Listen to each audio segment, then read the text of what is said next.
Hey, we're Angela and Stephanie, fellow pantser, plotter, and your new best friends.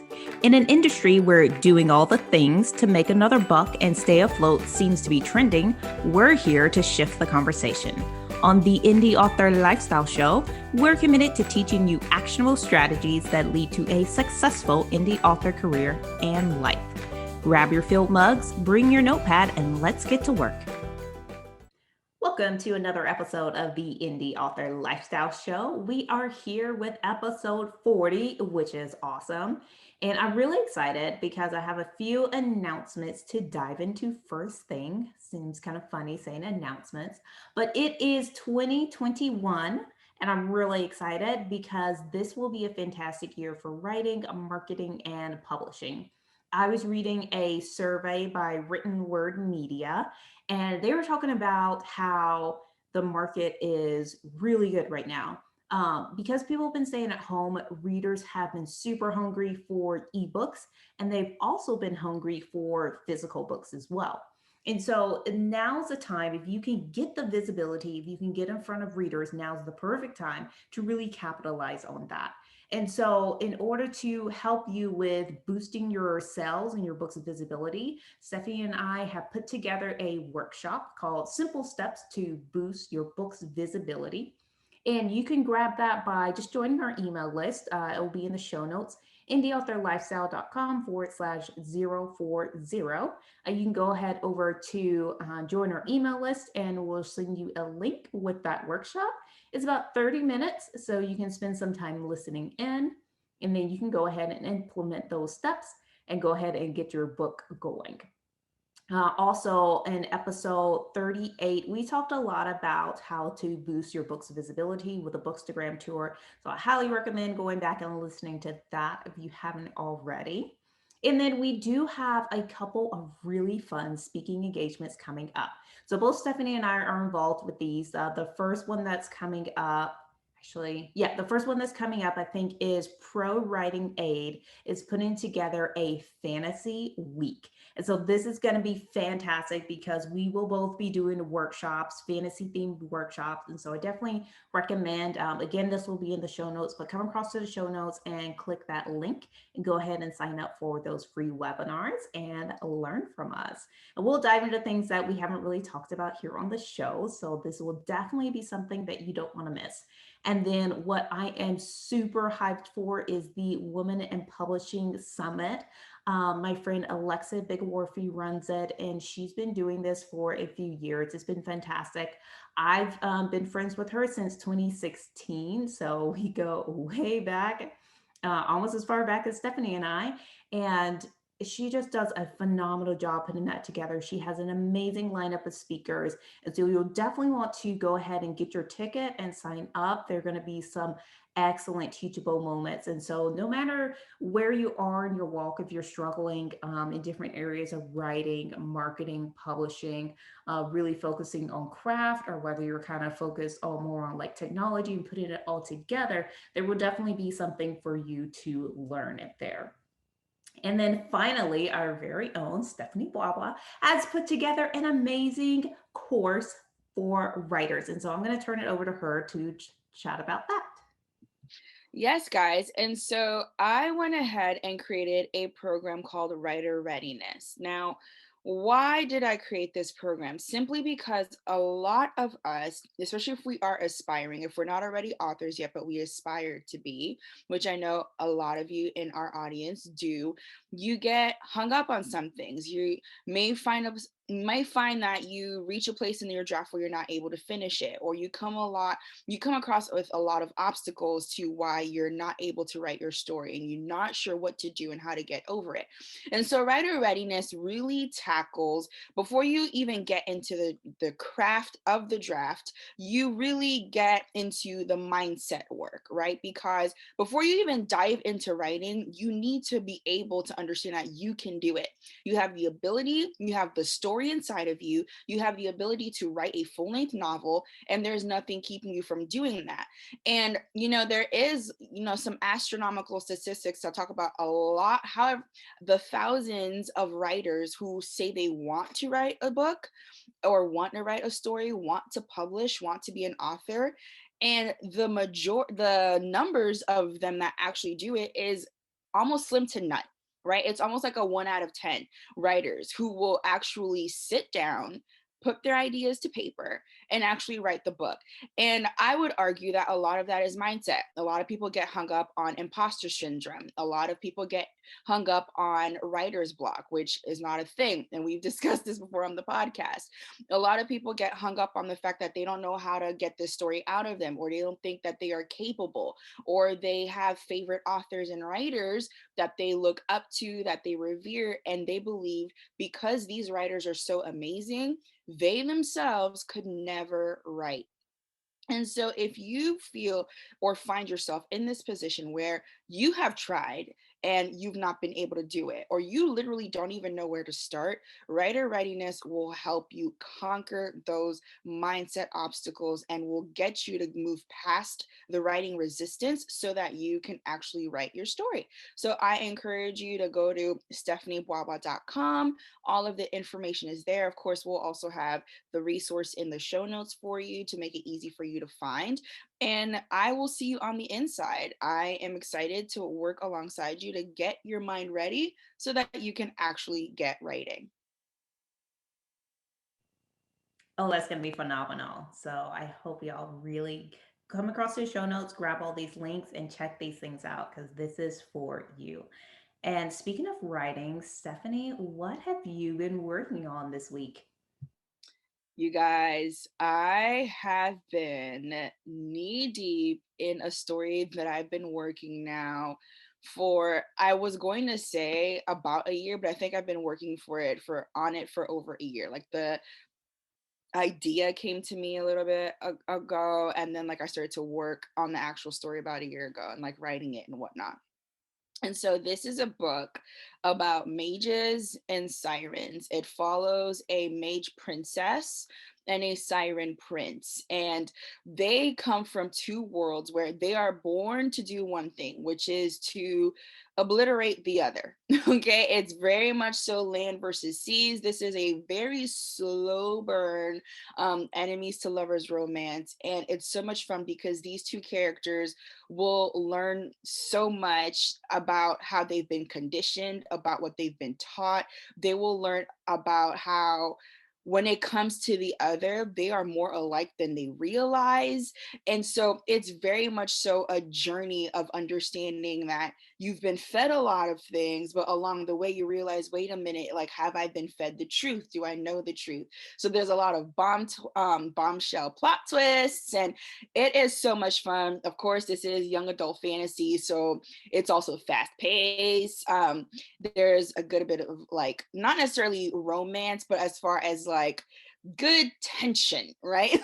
There's a lot of good yummy tension, as I like to say. And so it's a lot of fun. I'm really digging into that. I have actually already finished writing the first draft, so currently I am in edit mode now because I finished my reread of the draft, and I have a ton a ton of rewriting to do. And I am using tips from Tiffany Yates Martin's book, Intuitive Editing. We actually did have a conversation with Tiffany about that book. We would highly recommend you go and listen to that podcast episode. Again, that is with Tiffany Yates Martin. And we talked with her about her book, Intuitive Editing. And so I am applying a lot of the concepts that she talks about in the book. Some of them can be difficult, it's like approaching the first draft, like as a reader, and so it's very difficult sometimes to like read your story without trying to nitpick it because you can already see how it's supposed to be better in real time. But I did allow myself the ability to read the entire draft without doing anything, just reading it at face value. And now I know what to fix, where to start plugging in holes, and where to fix a lot of the plot holes, but also where to insert a lot of plot twists. So I am excited. I can't wait for y'all to read this book. I will share more details once I, get further as far as like the revision process and just sharing more about the book to the public. But yeah, that's what I am working on. Of course, I have other books in the background, but this story of mages versus sirens is very much so taking up like my energy, and like it has my attention on it, I'm really excited because it's about sirens. Like I love mages, that like the mages in the story, but I love the sirens in the story. So I'm really excited for readers to dig into that. Now, that's what I'm focused on right now. Angela, what about you? What do you have going on in the writing world? Oh gosh. No, I mean, at this time, I'm working on wrapping up my edits of Music of the Night, which is it is an adult steamy fantasy romance with a I like to say it is Phantom of the Opera meets Beauty and the Beast. And so that is coming out around Valentine's Day, and I'm just so excited about it. I have a hardcover coming out, the paperback will be out, and this is actually one of those really fun books that I've been promoting all over Instagram. I'm really excited for all the tours. So I'm just kind of wrapping that up, polishing it up, getting ready to send that out to ARCs, I think the end of this week. And so that's really where my focus is at. And as soon as I get done with that, then I will turn my attention to wrapping up the final novel in my Legend of the Nameless One series. And so that will be the fifth book in the series. And so I'm excited to wrap that up. I've been seeing the read through on the series, and I can see when the readers get really excited about when they hit book three, and then they just like are buying, buying, buying. And so I'm really excited to get that one to them and see what they think. But that is it for me. I feel like I'm not spending too much time writing right now. It's more of prepping and preparing. And after this week, I'll get right back into really focusing in on getting my word count in every single day. But yeah, things are different. Things kind of change depending on the season. And so I'm really excited to dive into today's topic. We're going to talk a lot about diversity and how to be intentional with it and adding it into your stories. And so this one will be really good for you to listen to if you have had some hesitations on how to apply diversity, if you're concerned about kind of putting something that might be sensitive into your book. And so we'll just kind of dive into this topic and talk you through it. So, Stephanie, if you would like to kick it off. Yeah, no, I'm excited to talk about this. And the first thing I would say is diversity is not what we all assume it to be, which is just race, right? I think a lot of the time when we talk about diversity in story, the first thing is like, oh, okay, well, you need to have Black characters, you need to have, um, Latinx characters, and so on and so forth. But that's not the only thing that is diverse, right? Diversity can mean culture, but diversity can also mean the kind of background an individual might have gone through. Diversity can mean the kind of tone or the kind of individual that's being put forward. So it may be a weaker character versus like a stronger character. Diversity can be all kinds of things. Maybe someone has um, a handicap or like just things like that. Like diversity is a broad spectrum of things, and so that is the one of the first things I wanted to highlight is, when we're talking about diversity, um all of us have work to do as far as like, reaching across the aisle so that you can be better and more accurate when it comes to being diverse. And now for my stories, they are what some would say inherently diverse because my stories revolve around Black angels, right? Like, so these are Black characters, which is not often seen in fantasy, in young adult fantasy. I'll just stick to my, my niche genre, in young adult fantasy, where you have these kinds of characters. And it's not just like, oh, I write Black characters, but they are also the main characters. A lot of the times when you read books, especially in my genre, if there are different kinds of characters, maybe they look different, they have an accent, they have different kinds of features, they have different kinds of cultures that are almost like a parallel to some of the cultures that you would see in the earth today in real time. They are side characters, right? Or like they're the best friend, or they're the teacher, or like the scholar that, has a little bit of attention to them, but not so much. And then the main characters are typically the same that you would see across the broad spectrum of fantasy. And so I know for me, I was very much so intentional about bringing a sense of like my view on not only the African American perspective, right, but also just like my just slipping kind of some of my cultures in there, and also being intentional with painting a group of people which happen to look like me, be like me, in a different kind of light than before, right? Because that's the thing with diversity, it's also bringing something different to the table, something that readers have not seen before, or they do not see it often, right? Just because a book is popular doesn't mean that the concept in the book is popular and common, you know? And so I know with my stories in, you know, the different books in the LDL world, I am very intentional about, like, for example, a lot of my characters are royal descended, or like they're either like a prince or a princess, or they come from a stable home, two parent stable home, brothers and sisters. They're close with their siblings. They have a good relationship with their parents, and there's like loyalty in the home. The home is stable. They come from wealth, or they come from a very affluent background, those kinds of things. So I approach it in the sense of painting individuals, like painting Black characters in this light of royalty, which is not something that happened too often, right? But some other individuals, when they think of diversity, like for example, the author by the name of Sarah K. L. Wilson. I loved her Dragon School books. Some of you may have read them. She's, I would presume, well known amongst us in our community.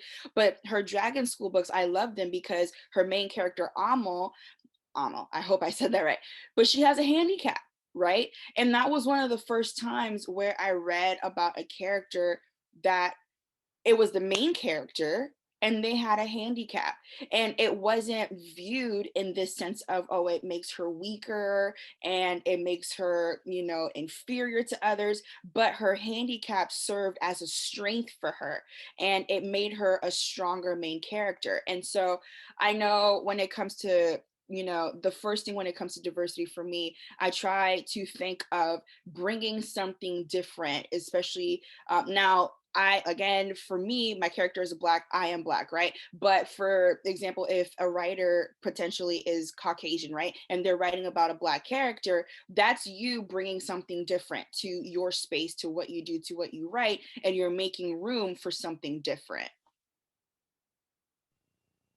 Yeah, I really like that, especially that definition of diversity too, and bringing something different and something new to the table as well. And I know in this time it can kind of be difficult to feel like you can bring something new to the table, but I would say as a writer, you have your own unique perspective on life and on the world. And so I would say definitely don't feel intimidated that your perspective isn't anything new. Just write it anyway and make sure that you get it out there, because you don't know who is going to reach with your words. And as for me, my focus on diversity in my books has always been kind of making sure I have this very diverse group of people that have various strengths and weaknesses and come from different backgrounds. And so I guess that trend is something that continues throughout my books, is really I'm looking at people and I'm looking at their backgrounds. And so one of the things I feel like, and one of the blessings of writing, is that as a writer, we can write from different perspectives. And I might be a Black female writer, but I also enjoy writing from the male perspective as well.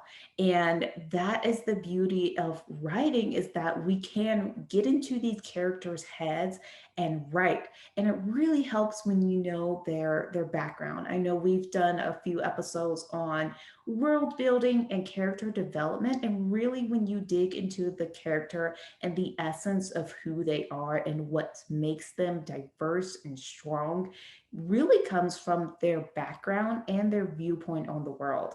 And so I would say start there if you're having a struggle trying to figure out how do I make diverse characters. Really dig into their background and the things that have happened to them, and maybe some of the struggles are barriers to success that they're facing, and go from there. And I know one of my big themes that I carry throughout my books is the theme that diversity is great because everyone has something different to bring to the table, and that really allows us to work together and build a stronger and better world. And so that was one of the main themes in my first novel, The Five Warriors, because there are five of them. They each had different strengths, they each had different backgrounds. And the way I weaved in diversity was through the people groups. And there are four core people groups, and they are known for different things. Some of them are known for, we're great farmers. We really enjoy um, growing food and making wine, and that's what they were known for. Then there are others that were known for their healing and their love of nature and just their ability to use the bow and arrow. So there are just different things that you can really focus on to make your characters diverse. And I know that fantasy is a very very broad genre, because you can dig into the different races and what they're like, and that will really help you with making things diverse. But I would really encourage you to kind of like think outside the box with it, and really enjoy that moment where you're pulling from something unique, something that makes you stretch and really kind of grow yourself. And I'm not saying don't focus on the tropes, because those are important too, but it's important to kind of look beyond that and really pull a character out that people don't usually get to read, or that's not common to read. No, I love that. And we can harp on that for a little bit, right? Because even when we're talking about, you just brought up like the differences with the characters and their backgrounds in the four worlds. But I'm thinking about, diversity is also woven through our journeys, right? And so, I mean, the typical, like, if we're looking at real time, right? One person, like for example, right? Diversity. Angela and I are both Black. We are both women. We're both millennials. However, Angela was raised in a two-parent home with four other sisters. I was raised in a one-parent home with a single mother, and I'm an only child. Right. And so that right there alone, that is two completely different journeys, two completely different experiences, just because of our upbringings, just because of how the home was set up, right? And so I think it's interesting because when you put that into story, you're also able to bring that across. It's not just about, oh, well, someone has a darker skin color, or someone maybe has like, tattoos or not, or someone, likes to drink this and someone likes to eat that. But it's also, okay, this individual has gone through these kinds of experiences, right? I know like when I'm reading stories, the ones that really impact me are the ones that have a journey that I may or may not understand, but it's really relatable just because it's different, right? Like, for example, Angela and I, we were chatting about the book From Blood and Ash by Jennifer L. Armentrout. The main character of this book, without spoilers, right? The main character of this book, her, when you read it, sure, there's a lot of nuance, there's a lot of backstory, there's a lot of things going on around her. But as an individual, she has a veil on her face all of the time.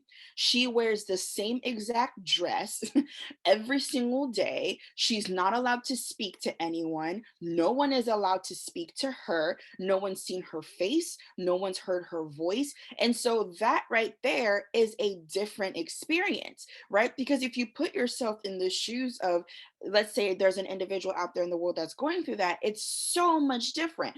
I can't imagine, with the way I run my mouth all the time, I cannot imagine being around other people and not saying a word. You're not allowed to say anything, or like no one else talking to you. And so that's different, and it's new. It's a very it now it's hard, right? Okay, I felt for the character, but that in and of itself is diversity. It's a different angle, it's a different journey, it's a different experience.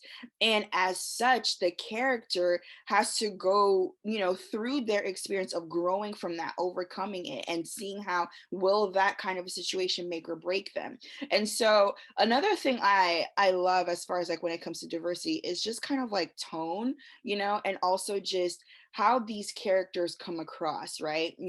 That is the thing with fantasy. We can have multiple points of view. And like Angela mentioned, she likes that she's able to write from a male perspective. Well, for me, with the story that I'm writing right now, one of my characters is a girl, the other character is a guy. And it's so interesting because when I'm writing from his perspective, it's like, oh, this is different. Like like a male would not necessarily process this way. And also just like the kind of background I'm shaping for him, and how his like world, like his normal world is set up, and how he's been programmed honestly to show up in his world every single day. It's really interesting.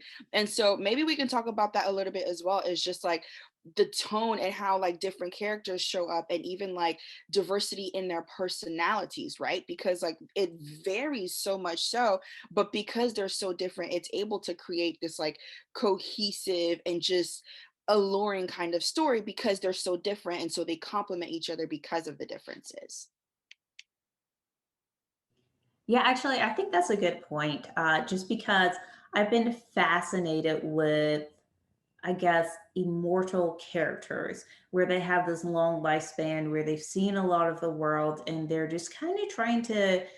When you're writing a character like that, you do have to have a certain tone to it because of that perspective that you're digging into. And so I always have found that very interesting. I guess that's something that's really popular with vampires, I guess, because those are most of the books I've read with kind of like the immortal characters. But even when it comes to my own writing, I kind of sit back and try to think about the character and how and their viewpoint. I think that's really important because you can start out your character journey with a certain viewpoint, and over time it changes. So maybe it's a negative viewpoint and it becomes positive. And so I'm working on a series right now, The Legend of the Nameless One, where I have a character who is, well, at least in the first book, he's pretty unlikable. And so that definitely is a tone that was set up because the way he views the world, the way he looks at people and views them, it just causes a lot of conflict because he has this kind of negative personality and he doesn't.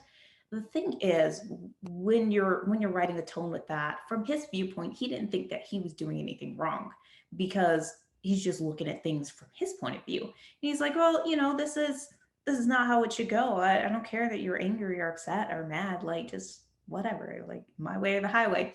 So it's really important when you're writing these diverse characters to kind of focus on the journey where they're starting out, where you want them to end, and then also on the tone. How do others view them? How do they come across?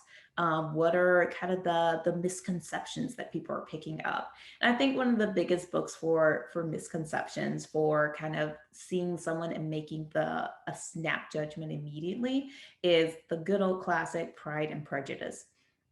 Just because when Elizabeth first met Mr. Darcy, he was a little shy and uncomfortable with the situation. And so that just made him come off as super arrogant and rude. And he wasn't, but that's the way that people saw him. And so when you're digging through tone and trying to figure that out, kind of, it always helps me to kind of go back to the classics and think about those stories that I loved and why did I like that? Why did I enjoy Pride and Prejudice? Because, we had this assumption about this guy, and then, whoa, at the end, we realized actually he behaved this way because of this, and this that was going on. And he pulled his friend away from this potential marriage that would have been really good because he didn't think that the woman actually cared for his friend and he was concerned for his friend's future. And so those are, when you're writing, those are the kind of different things that you can put in: the misconceptions, the wrong viewpoints, the snap judgments people make because they can't see the big picture. No, I love that. Misconceptions are the best, honestly, because it helps you as a reader. Because at the end of the day, as authors, we as writers, we have a responsibility, right? Like we're helping readers essentially process what they're trying to understand in the real world through story, right? And so then a lot of that is done through misconception, because then you begin to check your own biases. And that's the thing, that's really one of the main points of diversity, right? You know, you want diverse stories because diverse stories expose you to different narratives, which help you check your own personal biases. They help you check, you know, your own worldview and how you see something and why you see it that way. And is it something, is it a narrative that you have on the world that needs to be changed? And one other thing, you know, I want to talk about is the intentionality part of it, right? This sense of, okay, I want to bring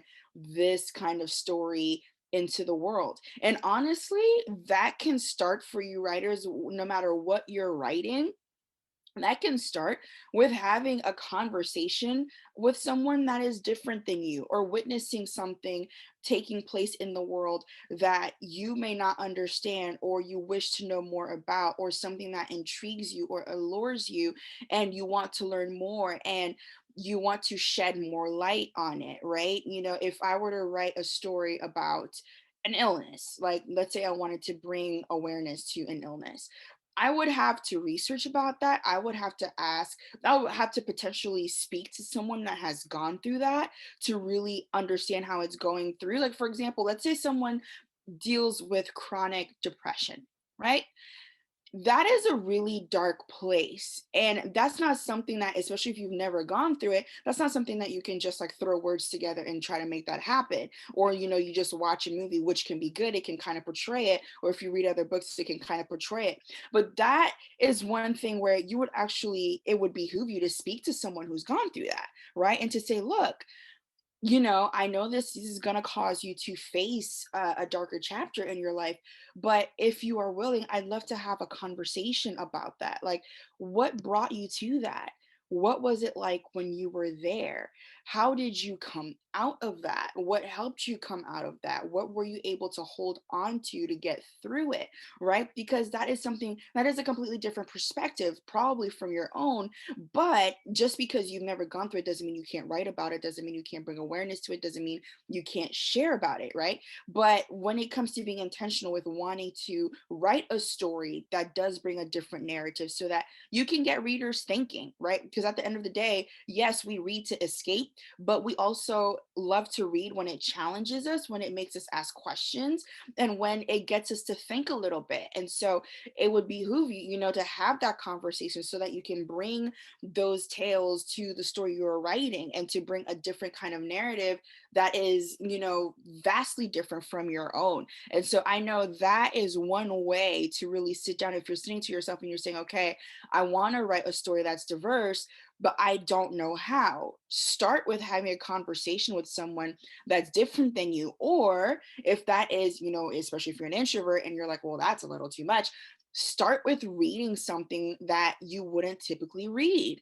Pick up a book by someone that's different, or pick up a book about a kind of journey that is different, a journey that's unexpected, a journey that you would never think about. That is a fantastic idea. And I love what you said about the reading because that's actually something I started challenging myself to do a couple of months ago because I love fantasy and I love thrillers. I would say thrillers are really my favorite genre to read in. But I was thinking about it and I was like, really, how many books do I read that are outside of that genre? And I think I'm limiting myself by just kind of sticking with these things because there might be other things out there that I really enjoy and I just don't know because I'm sticking with these two genres. And so I got a subscription to Book of the Month Club. And so they send me a new hardcover book every single month, and I can add on additional ones, which I usually do. And the books that they pick out they're different. There's historical fiction, which I hardly read. There's contemporary fiction. There's westerns, which I just picked up a western to read. Like there are just different books outside of my normal genre. And it just reminded me that, you know, being more intentional with the diversity of the genres that I read and finding things that I really enjoy is awesome, just as it is being diverse with the characters and the stories that I write. even though they're just kind of all in the fantasy world, but that fantasy is so like there are no limits to that. And so you can just go so far with fantasy. But yeah, that is all that I have to say about being intentional and being more diverse. It does take a moment to sit back and think, but it's good to have those conversations. It's also good to grow and to stretch yourself and to do something that readers will absolutely love. So, Stephanie, any final words? No, I agree. I would say that when you are facing diversity, do not limit yourself to what people have defined it as, because diversity is a lot more complex and a lot more multifaceted than we realize. It does include those who are of different skin colors and come from different cultures, especially cultures that have been marginalized. However, diversity is a wide spectrum of things. And so I would challenge you to challenge yourself, right? Take and evaluate, what do you consume, what do you read, what do you watch, what kind of stories do you currently write, what kind of stories are easy for you to write, and then look at the opposite of that. See what kind of stories would be difficult for you to write, what kind of stories would be difficult for you to read, and then challenge yourself and ask yourself, why is it difficult, why is it so different, and expose yourself, take the risk and expose yourself to that, and open up your mind so that it can help you become a more well-rounded reader as well as a more well-rounded writer. And you are able to naturally bring in different kinds of characters, be it how they look, where they come from, if they have accents, what kind of foods they eat, what kind of religions they partake in, what kind of gods they worship, what kind of establishments they go to, because all of that makes up diversity, right? How we look, what our families look like, what our everyday looks like, where we go to school, what gods we worship. All of that makes up diversity. And so I would encourage you to tap into the unknown, honestly, so that you can start to open up your mind and begin to write diverse stories. Reach across the aisle, talk to someone different. And if that's too scary, read about someone or a story that's different. And that will definitely help you when it comes to intentionally bringing diversity into your stories. Great. Well, we hope you really enjoyed this episode. And if you have any comments, we always love to hear from you. Come across to the show notes, leave a comment, and we'll discuss more. Catch you on the next episode. Thanks for tuning in to this week's episode of the Indie Author Lifestyle Show. The journey to becoming a full-time author on your own terms is easier than you think. With workshops, writing, and marketing resources, and more, we're here to help you live your best indie author life. Ready to dive in? Visit indieauthorlifestyle.com for more details. Let's chat again in the next episode.